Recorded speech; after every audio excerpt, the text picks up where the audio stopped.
정부 정책은, 정권은 영원하지 않습니다. 8.4 공급 대책의 핵심은 뭐냐? 공공재건축은 발생하는 이익의 80%를 정부에서, 공공기관에서 갖고 가기 때문에 사업 진행이 쉽지 않다. 그러면 승부를 걸 수 있는 지역은 뭐냐? 정책의 핵심을 알고 이용하고 활용하셔라. 시청자 여러분 안녕하십니까? 바이건의 돈 되는 부동산 투자 드림타워 투자자문 대표 바이건입니다. 제가 오늘은 8.4 공급대책 투자 기회는 바로 이것이라는 내용을 준비를 했고요. 이 대책을 통해서 우리가 어떻게 대처해야 될지 알아보는 시간 갖겠습니다. 방송을 보시기에 앞서서 구독, 좋아요 꼭 눌러주시겠고요. 저희 회사에서 매주 특강을 하고 있으니까요. 보유하기엔 부동산 궁금한 내용이나 신규 투자처 만나 뵙고 좋은 방향도 잡을 수 있도록 하겠습니다. 먼저 첫 번째로 지금까지의 규제 정책 일변도에서 공급 대책을 세웠습니다. 두 번째, 8.4 공급 대책의 핵심 포인트가 뭔가 그 세 가지 포인트를 알아본다 라고 보시면 좋을 것 같습니다. 마지막으로 이번 8.4 대책으로 투자 방향은 어떻게 잡아야 될지 알아보는 시간 갖겠습니다. 먼저 첫 번째로 규제만 했던 정책의 한계를 인정했다. 두 번째, 민주당의 정당의 지지율이 급락을 하고 있고 정권에 대한 위기감이 팽배하다. 들끓고 있는 민심을 잡기 위해서 공급대책을 발표했다. 마지막 세 번째로 규제정책, 공급정책 중에 투자 기회가 있다. 따라서 이런 정책들을 잘 파악하시고 이용하시면 성공적인 투자자가 될 수 있다. 그럼 8.4 공급대책의 핵심 포인트가 뭘까요? 재건축의 규제가 어마어마하게 규제를 하고 있습니다. 재건축이 진행이 안 되다 보니 공공기관, LH나 SH가 관여를 해서 공공재건축, 용적률 상한과 공공재개발을 활성화시키겠다. 따라서 서울권에는 재건축과 재개발만이 대규모 주택 공급을 할 수 있기 때문에 공공재건축과 공공재개발을 활성화한다라는 게 첫 번째 키포인트고요. 두 번째, 정부가 가지고 있는 국유지를 택지로 개발을 해서 아파트를 공급한다라는 내용이 나오고 있습니다.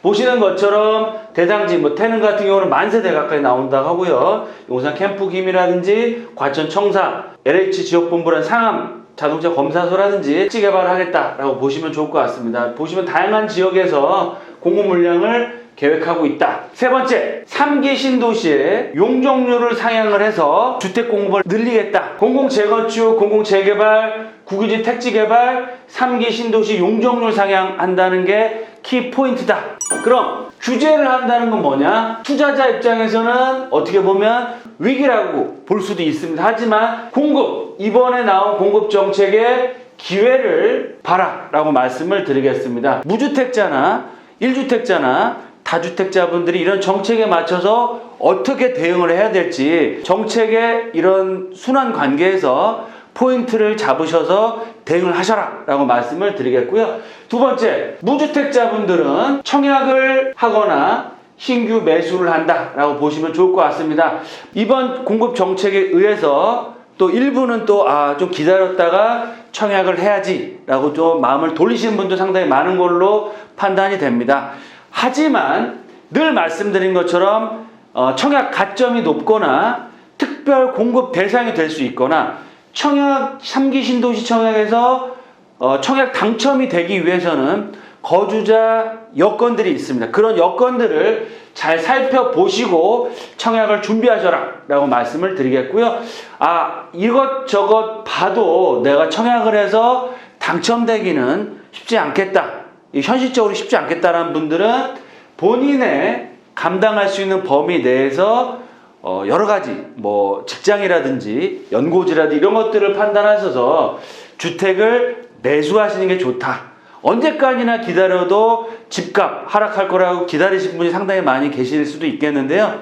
집값 하락 현 시점에서 쉽지 않다라고 말씀을 드리겠습니다. 공급 정책이 나왔지만 당장 6개월 후에 1년 후에 3기 신도시 입주가 시작되거나 공공부지의 택지가 개발이 돼서 아파트 분양하거나 공공재건축이나 재개발이 금방 되는 게 아닙니다. 특히 공공재건축 같은 경우는 조합원들의 그 반대가 좀 심하기 때문에 앞으로도 쉽지 않다. 따라서 이 지금 발표한 시점과 앞으로 2, 3, 아무리 빨라 2, 3년에서 3, 4년 후에 공급이나 입주가 될 수 있기 때문에 그 기간 동안에 집값 상승하는 여건들이 점점 더 커지고 있습니다. 따라서 무주택자 분들은 냉정하게 판단하셔서 청약을 해서 당첨을 할 수 있는 분들은 청약을 준비하셔야겠지만 그렇지 않은 분들은 매수를 하는 게 좋다라고 말씀을 드리겠고요. 1주택자 분들은 갈아타기, 똘똘한 채로 갈아타기 전략을 지속적으로 추진하는 게 좋다. 1주택자는 그런 규제에서 벗어나 있기 때문에 제일 유리한 상황이다라고 보시면 좋을 것 같습니다. 따라서 좀 더 상급지, 더 좋은 지역으로 갈아타게 하는 게 좋다라고 말씀을 드리겠습니다. 다주택자는 어떻게 해야 되느냐? 지금 곤란한 분들일 수도 있겠는데요. 투자 가치가 없는 지역과 매물은 매도를 계획하시고 매도를 해보시는 것도 좋다라고 말씀을 드리겠고요. 증여를 또 할 수 있는 방법도 생각을 해보시고요. 또한 앞으로 미래 가치가 있는 지역에는 신규 투자 또한 중장기적으로 괜찮다라고 말씀을 드리겠습니다. 세 번째, 마지막으로 8.4 공급 대책의 최대 수혜 지역 어디냐? 바로 서울권역의 핵심 역세권역에 재개발이 될 수 있는 지역이 핵심 포인트입니다. 말씀드렸죠? 공공재건축은 발생하는 이익의 70% 80%를 정부에서 공공기관에서 갖고 가기 때문에 사업 진행이 쉽지 않다. 그러면 승부를 걸 수 있는 지역은 뭐냐? 공공재개발 방식이나 재개발, 신규 재개발이 될 수 있는 지역의 그런 입지 가치는, 투자 가치는 앞으로 더더욱 또 올라갈 수밖에 없다. 따라서 서울 핵심 지역의 재개발, 해제됐다 공공재개발이 될 수 있는 지역 또는 앞으로 재개발이 될 수 있는 역세권 개발이 될 수 있는 예정지 중심으로 투자의 방향을 잡아보시라라고 말씀을 드리겠고요. 수혜 종목은 투자자 입장에서 봤을 때는 고가 아파트나 재건축보다는 역세권 개발이 될 수 있는 소형주택 위주로 투자를 하시는 거지 수익률 면에서는 오히려 더 큰 수익을 얻어갈 수 있다라고 말씀을 드리겠습니다. 8.4 공급 대책의 핵심은 뭐냐? 첫 번째, 공공재건축과 공공재개발을 활성한다. 두 번째는 국유지를 택지 개발을 해서 아파트를 공급하겠다. 마지막으로는 3기 신도시 용적률 사양과 사전 청약을 통한 공급을 하겠다라는 내용이 나와 있습니다. 따라서 규제 정책이 나오면은요, 거기에 따른 완화 정책도 나올 수밖에 없습니다. 그 완화 정책이 바로 기회가 될 수 있기 때문에 정책의 핵심을 알고 이용하고 활용하셔라 라고 말씀을 드리겠습니다.